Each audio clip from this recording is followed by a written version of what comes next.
Crazy Penguin teaches you Linux. NickSnoob.com. Welcome to NickSnoob. In the last video, I showed you how to scan for viruses in Linux using ClamAV and ClamScan, and I got a lot of feedback. A lot of people were asking if there's a GUI application that you can use to scan for viruses in Linux, and there are several. Most popular ones probably ClamTK, and basically I have that installed. Can show you what that looks like. Let me just open a folder here. And so there's a couple ways you can use that. One is it creates a service menu, so I can right click here and just say actions scan for threats. And that's going to open up this window here.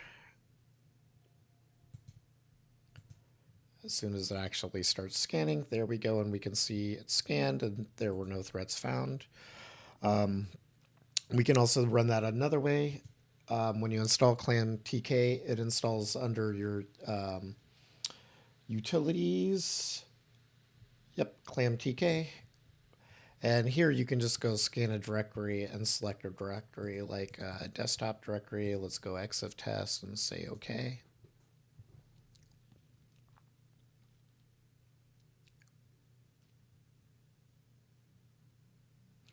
And it's doing its thing. There we go, scanning all the files in the directory.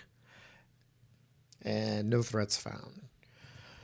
But this interface also lets you do some things like configure your settings and set whether it's doing heuristic scanning, whether it's scanning directories recursively. It lets you set up whitelist directories. It lets you set up a scheduler. Basically, this is just creating the cron entry for you automatically. So you can do all of this without the GUI. The GUI is just a nice, makes it easier to use. But then ClamTK is no longer maintained, and so I also had a lot of people mention that ClamTK is no longer maintained. Is there something else that they could use? And ClamTK is just a GUI wrapper around ClamAV, so it's still using ClamAV, and the virus definitions are still up to date. All that GUI wrapper is doing is just, making it easier to use.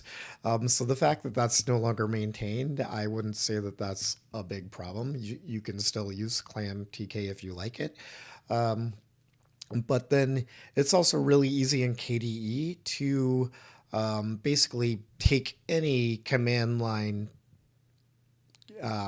application and make it a GUI in a way, like either by dragging folders and files on a desktop icon, or adding it to taking that and creating a service menu out of it.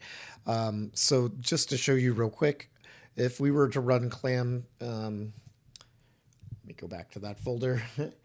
If we were to run ClamAV on this folder from the command line, it would just be ClamScan star.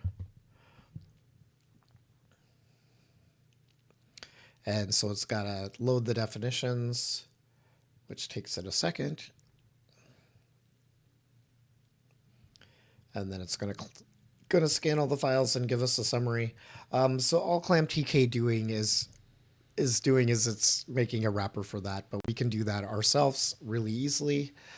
So if you don't want to use ClamTK and you're using KDE, you can just right click on your desktop, say create new, linked application, and we're going to make a virus scanner that uses ClamScan. So I'm going to click on the icon here, and I'm going to go all icons and just search for like bug, and grab this frowny face and say okay. I'm going to call this vscan, and then let me zoom in on this so you can see what I'm doing here. Oops.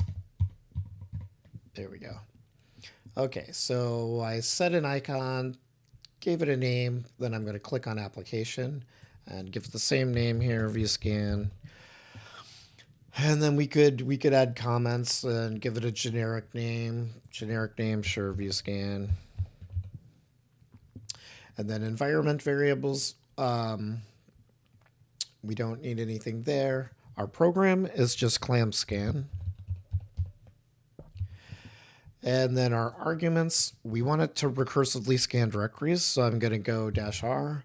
And then we want it to scan whatever file we drop on top of this icon. And so we can do %F is just one file at a time. And then we can also do capital F, which will make a list out of multiple files. And I'll show you the difference. ClamScan supports a list of files, so that's what we would want to use. But I'm just going to use this for now and say OK.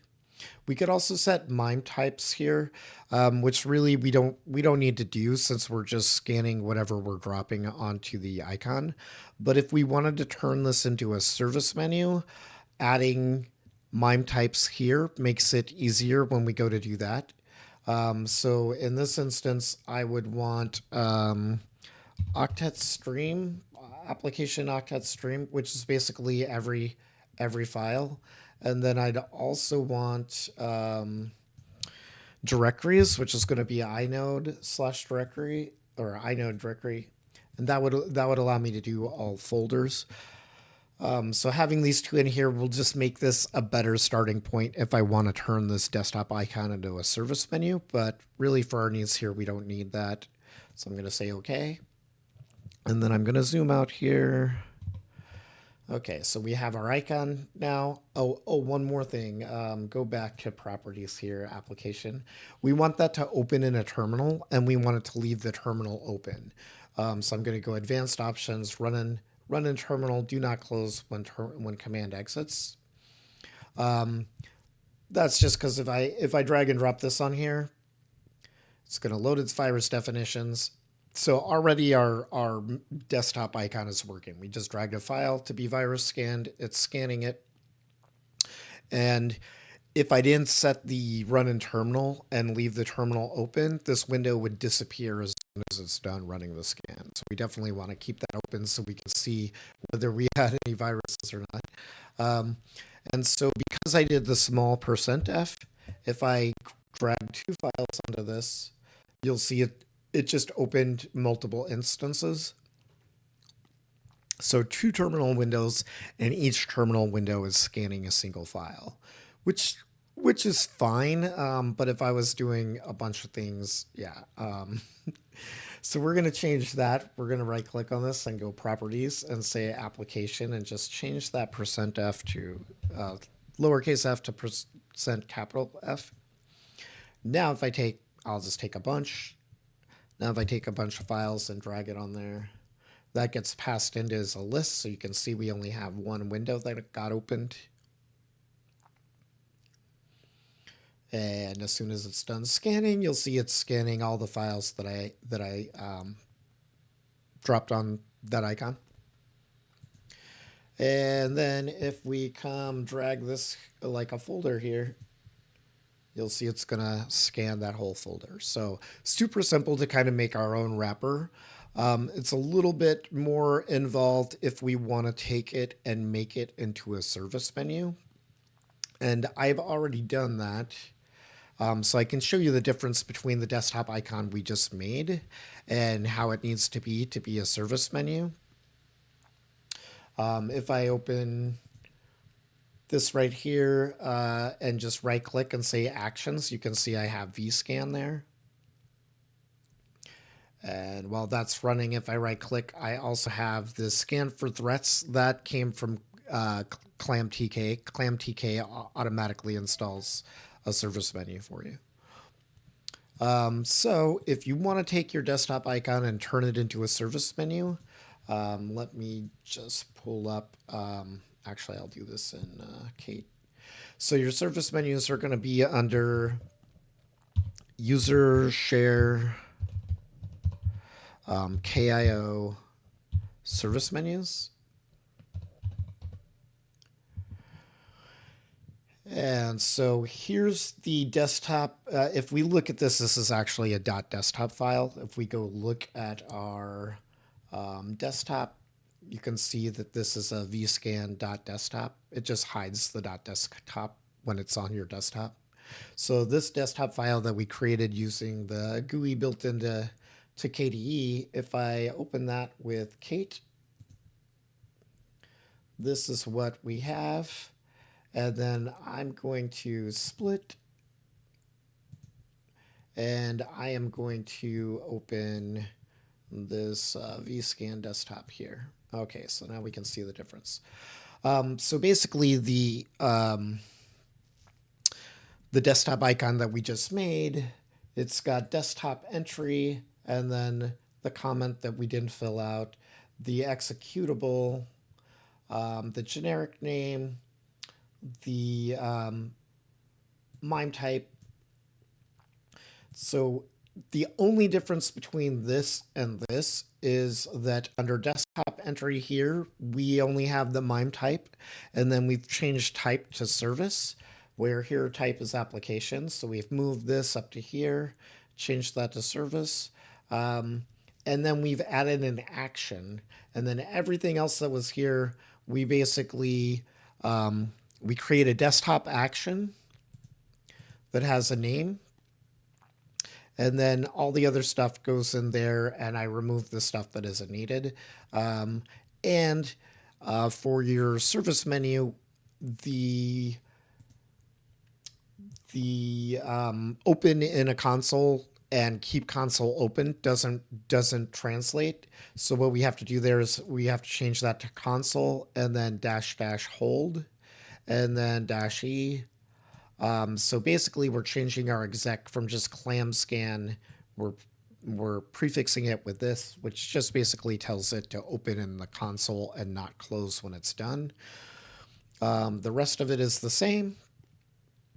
And the icon and all that, that's straight from here. So just a few modifications. Put that into your service menu folder. Set the permissions the same as your other service menu folder icons. If the permissions aren't correct, it's not going to show up as a service menu. But that's basically it. And then you have a service menu where you can just go actions and scan a file from the service menu. So basically made your own TK wrapper, or made your own clam scan wrapper, and your own clam scan service menu without using unmaintained project. And that works for anything in KDE. That's one of the things I really love about KDE is the fact that I can just right click and make a magic desktop icon that I can drag stuff onto and it'll do a thing, or take that and turn it into a service menu is really, really great. I hope you enjoyed watching this video. Please like and subscribe. If you have any questions, please leave them in the comments and I'll get back. I'll try to answer them as quickly as I can. And yeah, please subscribe so you don't miss future content, and I'll see you in the next one. Thanks for watching.